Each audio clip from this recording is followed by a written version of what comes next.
জুবিন গাৰ্গৰ যিটো আদৰ্শ আজি সেই আদৰ্শৰ বিপৰীতেই সব কাম হৈ আছে।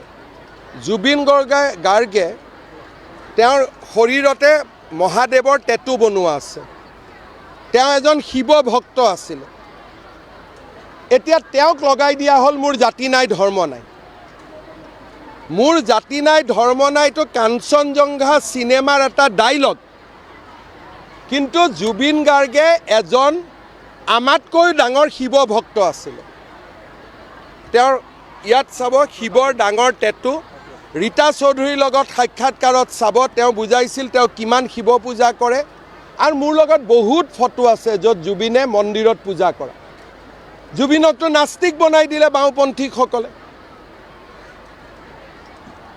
যি জুবিন নাছিল সেইটো জুবিন বনাব চেষ্টা কৰি থকা হৈছে।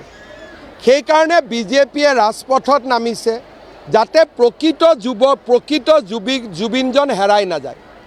হুৰ হুৰ হুৰাই দে গান কোনে গাইছিলে?